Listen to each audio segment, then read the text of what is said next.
YouTube, welcome to this video.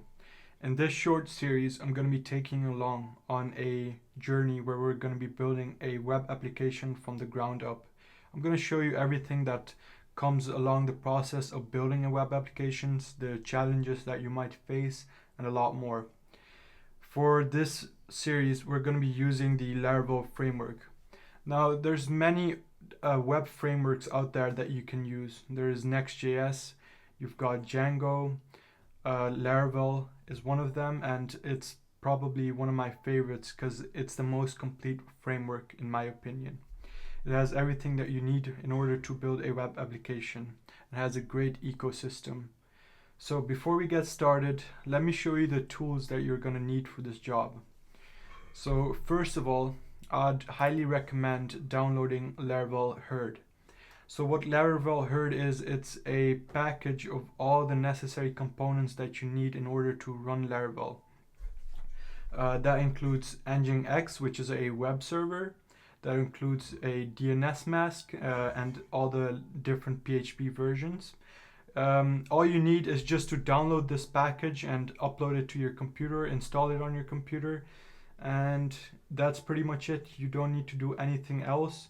If you want to install every component separately, so you want to install Composer separately, PHP, it's going to take a long time, so I really recommend use Laravel Herd, and it's free.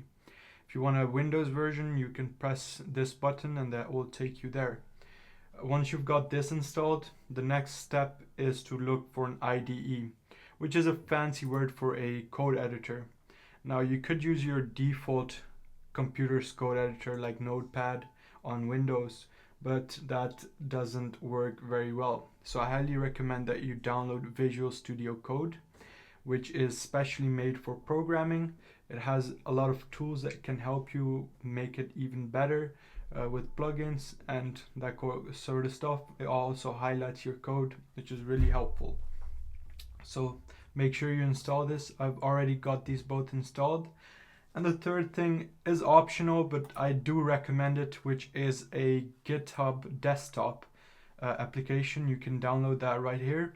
And also make sure you have made a GitHub account, because GitHub allows you to post your code on the web, on the cloud, and GitHub is basically an interface for Git. It allows people to work together. It allows people to see their code. You can do a lot of stuff, and I just highly recommend that you get started learning GitHub from the beginning. So make sure you download this application. It is optional, but I recommend it.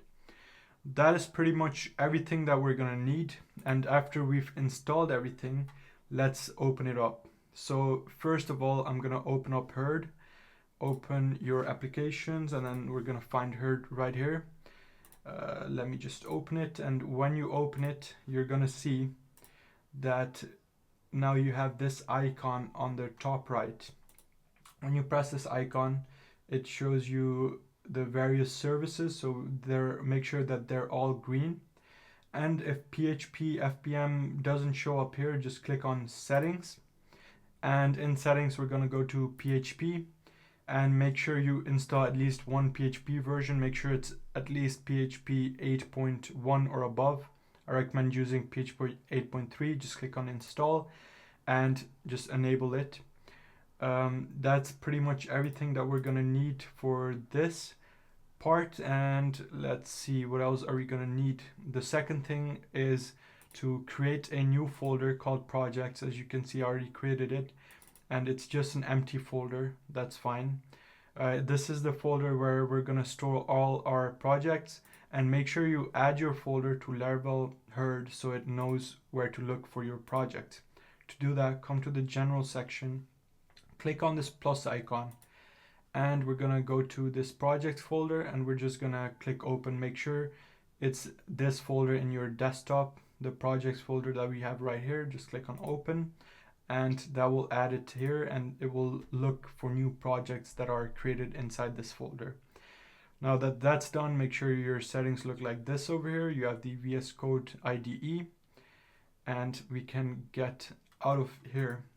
Now let's open the Visual Studio Code editor, and that's gonna look something like this. It's gonna open you in this folder, and then you're gonna click on extensions because we're gonna need the following extensions.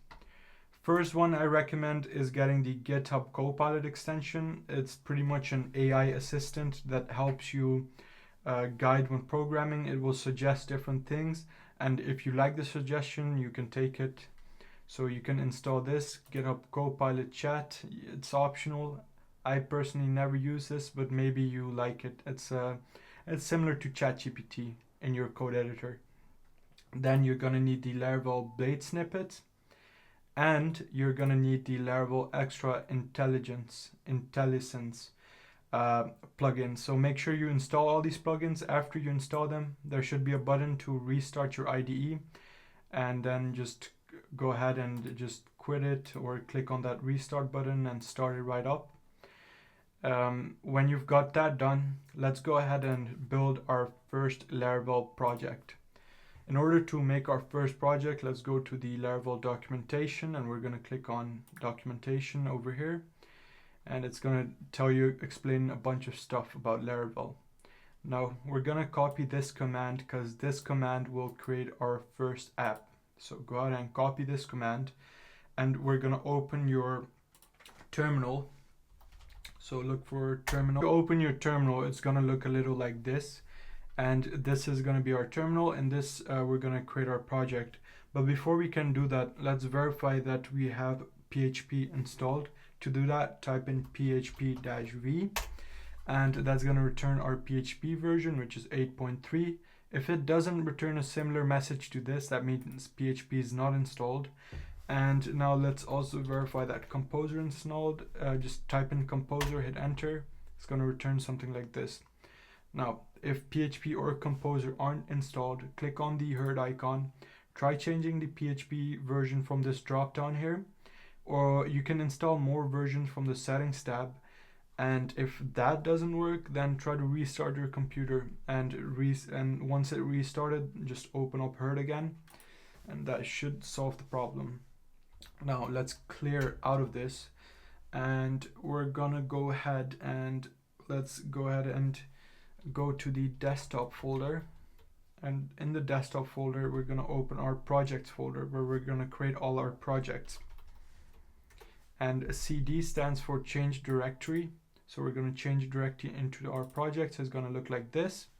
And in here, we're going to paste the command that we copied. And this is going to create our Laravel project. Now the example app, this part, is the name of our project. We're going to call it tickets. So back out of this, and we're going to call it tickets. Hit enter.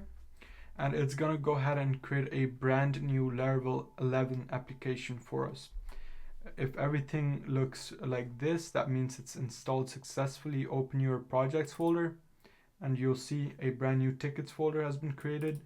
And here you can see your folders and your files. Close out of this and open your GitHub Desktop.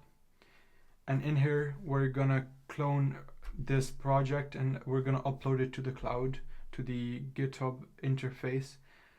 Click on create new repository on local drive, and we're going to call it tickets, like that. And in here you're going to choose the projects folder. That's very important. Just select this folder and click on open. So don't select the tickets folder but the projects folder, and leave the rest as is. Click on create repository, and we're going to click on publish branch, and just click on publish branch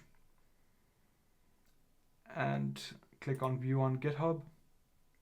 As you can see, it just created our project, and it uploaded all the files that were inside this folder to GitHub on GitHub, as you can right here. Now, why do I recommend using GitHub? In the future, if you want to look at your old code, you can come to GitHub and you can find it very easily. Even if your PC gets deleted or whatever happens, you can always access your code from the past, and you can reuse certain code, and it's all around better for learning, or if you want to work with people. That's why I recommend using GitHub. Now we're just gonna come out of here, and as you can see, we've got our GitHub Desktop open here. We can go out of this, and we can also close the terminal. We only need this Github Desktop and make sure the tickets folder is selected, and we're going to click on open in Visual Studio Code. If it doesn't show you the option to open in Visual Studio Code, you can click on settings and make sure that it's set in there. We're going to open it, and yes, I trust the authors, and we're going to make it bigger, and this is our project. Now these are exactly the same folders that we just checked in our tickets folder, and let me just quickly guide you through the folders in Laravel. Now in the app, we're gonna have all of our backend for our application. So whatever you're handling server side is gonna be in this folder. If it's forms, if it's creating a user, etc. You've got the HTTP folder, which will hold your controllers. You've got the Bootstrap folder. Oh, my bad. Let's go back. Go to the app folder. You got our HTTP.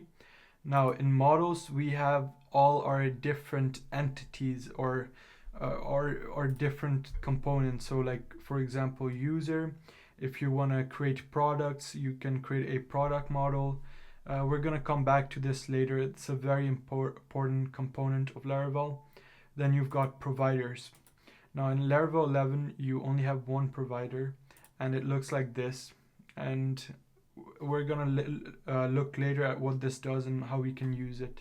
But for now, we don't need it. Just close the app folder, and the Bootstrap folder is responsible for bootstrapping our application. I don't think we're going to touch this. Just go ahead and close it. And then we've got our config folder, which contains the configurations like the app.php file. Yeah, so we're also going to take a look at this later. It just contains the various configurations for our app. You've got the database where you can create migration files. A migration file will essentially create the tables necessary that hold the data. So for users, it will hold the name, it will hold the email, the password, and when they verified their email, and a bunch of other stuff like sessions and reset tokens. You've also got the cache table and the jobs. We can ignore this, just leave it as is. And in the public, we can create our public folders. So don't put anything sensitive in the public folder because anyone can access it, especially hackers. They like to abuse this. For example, if you put sensitive content in here, they can just download it, like images or zip files, etc. The reason we have this folder is to create assets. So if you have CSS files or you have JavaScript files, that's what we use this for. Then we got our resources folder, which contains the views, which contains our compiled CSS and JavaScript. And in the routes, we can define new routes. So we only have one route right now, which is the root route, so the home to your application, and we can access it right there, and it will return the welcome view. That's pretty much it. You've got some other folders such as storage, vendor, and test. Those aren't important for now. The most important file inside your app is going to be the env file. Inside your env file, you have all your secret or sensitive data. You don't want to put the hard code the data inside your code, because if something goes wrong on your app, people can see that data in error logs or other methods. So it's always better if you store it inside your env file. So what is some data that we might store in here? Well, that could be like an API key or like secret passwords for certain places. So that sort of stuff you will store in this file. Now that's pretty much it. We've got our composer file. You're not really going to be touching this because we're going to interact with Composer using the terminal, so it will automatically handle it. But Composer essentially tells your application what dependencies it needs in order to run. That's pretty much it. So now let's go ahead and back out. How do we access our application from the web?